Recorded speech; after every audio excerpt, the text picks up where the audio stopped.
సైదాపురం మండల కేంద్రంలోని సిద్ధలయ్య స్వామి కొండ మీద ప్రస్తుతం ఉన్నాము. అయితే ఈ సిద్ధలయ్య స్వామికి కష్టాలు వచ్చాయని కూడా మనం చెప్పుకోవచ్చు. సుమారు 800 సంవత్సరాల చరిత్ర కలిగిన ప్రాచుర్యత కలిగిన ఈ ఆలయాన్ని ఇప్పుడు ధ్వంసం అవ్వడానికి సిద్ధంగా ఉందని కూడా మనం చెప్పుకోవచ్చు. ఈ సిద్ధలయ్య స్వామి కొండ చుట్టూ వైట్ క్వార్జ్ మాఫియా మొత్తం చుట్టుముట్టి ఉంది.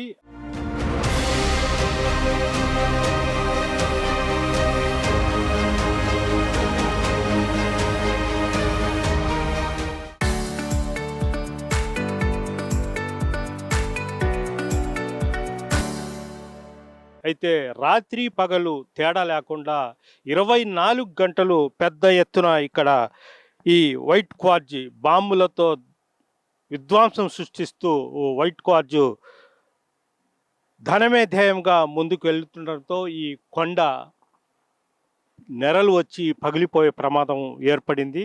ప్రస్తుతం మనము విజువల్స్ రూపంలో మన వీడియో జర్నలిస్ట్ ప్రదీప్ మీకు చూపిస్తున్నారు.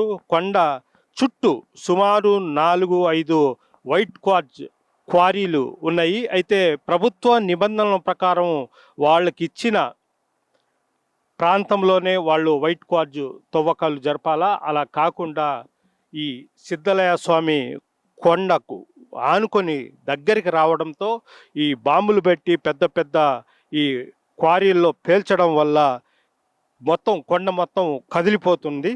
మనం అసలు ఇప్పటికే కొండలో చాలా ప్రాంతం మొత్తము కొండ చిలవరాళ్ళు కూడా పగిలిపోయిన ఇవి మనం చూస్తున్నాము. ఈ సిద్ధలయ్య స్వామి కొండ చుట్టూ సుమారు ఒక 4 నుంచి 5 వైట్ క్వార్జ్ క్వారీలు ఉన్నాయి. అయితే సుమారు ఆ సిద్ధలయ్య స్వామి కొండకు 500 మీటర్ల వరకు ఎవరు అటు వెళ్ళకూడదని కూడా నిబంధనల్లో చూపిస్తున్నప్పటికీ ఏ మాత్రము ఈ మైనింగ్ మాఫియా బేఖాతరు చేయకుండా మొత్తము దూసుకొని వస్తూ ముందు ఈ కొండ ప్రాంతాలు మొత్తం ధ్వంసం చేస్తున్నారు. ప్రస్తుతము మనం చూస్తున్నాం. అంటే గతంలో వైఎస్ఆర్సీపీ ప్రభుత్వంలో కూడా ఇదే విధంగా వైట్ క్వార్జ్ ఎక్కడ పడితే అక్కడ లోడేసి ఇష్టానుసారంగా చైనాకు ఎగుమతులు చేసి జేబులు నింపుకున్నారు. అయితే అప్పట్లో ప్రతిపక్షంగా ఉన్న తెలుగుదేశం పార్టీ నేతలు సైతం దీని మీద పోరాటాలు చేసిన సందర్భాలు కూడా లేకపోలేదు.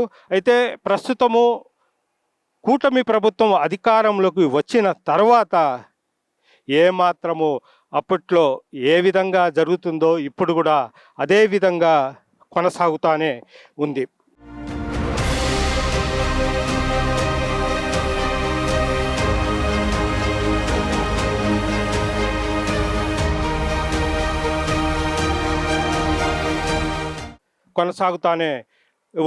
అయితే పగలు రాత్రి తేడా లేకుండానే మిషన్లతో లోడేస్తున్నారు.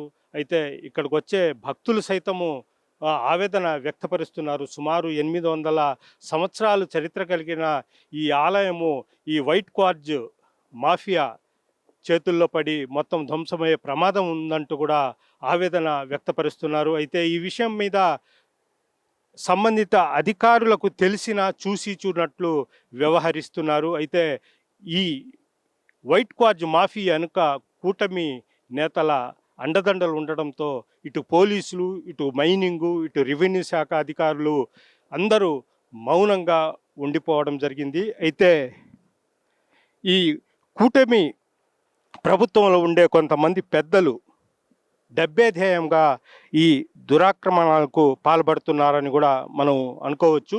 ప్రస్తుతం మనం చూస్తున్నాం సిద్ధలయ్య స్వామి కొండ బ్యాక్ సైడు మన వీడియో జర్నలిస్టు ప్రదీప్ చూపిస్తున్నాడు. ఏ విధంగా పగిలిపోయాయో ఈ శబ్దాలకు ఆ బాంబులు, అంటే మైనింగ్లలో పేల్చే బాంబులకు ఈ కొండ కూడా ఏ విధంగా బద్దలయ్యి నెరలు కనిపిస్తున్నాయో ఒక్కసారి మనమైతే చూస్తున్నాము. ఇక్కడ చూడండి, పెద్ద బండరాయి నెరలు వచ్చి ఇంకా అది పడిపోవడానికి సిద్ధంగా ఉంది. ఈ విధంగా చుట్టూ సిద్ధలయ్య స్వామి కొండ చుట్టూ ఇదే పరిస్థితి ఏర్పడింది. అయితే ఈ బండరాళ్లలో కూడా ఈ వైట్ క్వార్జ్ ఉండడంతో వీటిని కూడా తవ్వేసి పగలగొట్టి తీసుకోవడానికి కూడా ఈ మాఫియా ఏమాత్రము వెనకాడడం లేదని కూడా మనం చెప్పుకోవచ్చు.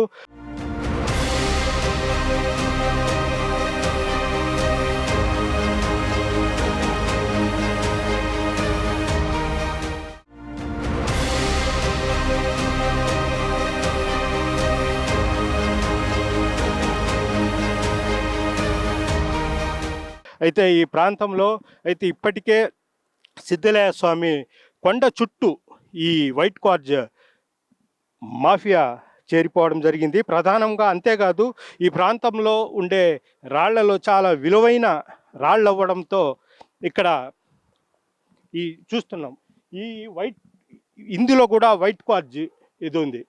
ఇవి చైనాలో చాలా డిమాండ్. ఇవి ప్లైను అద్దాలకు, అదేవిధంగా సెల్ ఫోను, తదితర ఎలక్ట్రికల్ గూడ్స్కి ఈ చైనాలో ఎక్కువగా వాడతారు. ఈ బండ ఖరీదు కూడా లక్షల కోట్ల రూపాయలు విలువ చేస్తుంది. అయితే ఇవి కొండ ప్రాంతంలో ఉండడం బట్టి దీని జోలికి వెళ్ళడానికి కూడా ఈ మాఫియా భయపడతా ఉంది. అయితే వీటిని కూడా స్వాహా చేసేందుకు ప్రయత్నాలు అయితే జరుగుతున్నాయి. ఏకంగా చైనా నుంచే కొంతమంది ఇక్కడ ఈ సైదాపురంలో అడుగుపెట్టి మొత్తము ఈ అడవి ప్రాంతం మొత్తం గాలిచ్చి ఎక్కడెక్కడ విలువైన వైట్ క్వార్జ్ ఉందో మొత్తాన్ని లోడే పనిలో ఉన్నారు. అయితే వాళ్ళు ఇక్కడి కూటమి ప్రభుత్వంలో కొంతమంది పెద్దల చేత ఈ పనులు చేయించి వాళ్ళు అధిక మొత్తంలో వాటిని కొనుగోలు చేసి చైనాకు ఎగుమతి చేసుకుంటున్నారు. సుమారు ఒక 10 మంది వరకు చైనా నుంచి ఈ సైదాపురం ఒక చిన్న మండల కేంద్రము. ఇక్కడ గత 2-3 నెలల నుంచి ఇక్కడే మకాం వేసి వాళ్ళంతా ఈ అడవిలో ఉండే ఈ సంపదను కొల్లగొట్టే ప్రయత్నాలు అయితే చేస్తున్నారు. అయితే మొత్తం మీద వీటిని బ్రేక్ చేయాల్సిన సంబంధిత అధికారులు కావచ్చు, పాలకులు కావచ్చు ఎలాంటి చర్యలు చేపట్టడం లేదన్న విమర్శలు కూడా లేకపోలేదు.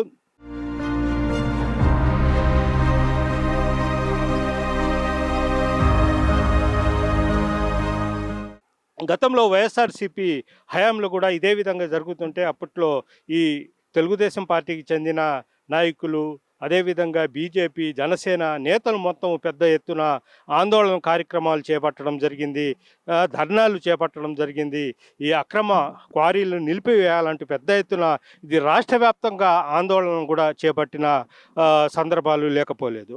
అయితే కూటమి ప్రభుత్వం వచ్చిన తర్వాత ఈ వైట్ క్వార్జ్ మాఫియాకు బ్రేక్ పడుతుందని కూడా అనుకున్నారు. అయితే అప్పట్లో పగలు మాత్రమే ఈ వైట్ క్వార్జ్ని లోడుకొని తీసుకుని పోతుంటే ఇప్పుడు పగలు మిషన్లు పెట్టి మరీ విచ్చలవిడిగా లోడుకొని తీసుకుని పోతున్నారు. ప్రస్తుతం దీన్ని అడ్డుకట్టు వేయాల్సిన వాళ్ళు ఎవరు కనిపించడం లేదు. దీని మీద కొంతమంది మేధావులు సైతం ఢిల్లీ పెద్దల దృష్టికి కూడా తీసుకెళ్లడం జరిగింది. అయినప్పటికీ ఎలాంటి స్పందన లేదు. అయితే మొత్తం టోటల్ మీద చూసుకుంటే మాత్రము ఎంతో ప్రాచుర్యం కలిగిన సిద్ధలయ్య స్వామి కొండకు మాత్రము ముప్పు ఏర్పడింది. అయితే సిద్ధలయ్య స్వామి ఇద్దరు సోదరులకు, అంటే ఆ విగ్రహాలు ఉండే ఇద్దరు సోదరులకు కూడా కష్టాలు తప్పవని మనం చెప్పుకోవచ్చు. వీడియో జర్నలిస్ట్ ప్రదీప్తో గయాజ్, ఆర్టీవీ, సైదాపురం, సిద్ధలయ్య కొండ నుంచి.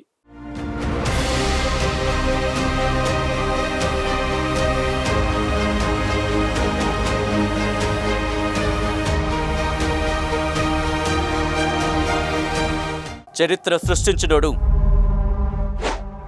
ఇప్పుడు ఆ చరిత్రని తిరగరాయబోతున్నాడు. అబద్ధాల గోడల్ని బద్దల కొట్టి నిజాలను రాగా మీ ముందుంచబోతున్నాడు. నిజమైన వార్తల కోసం వెంటనే డౌన్లోడ్ చేసుకోండి రా యాప్ని.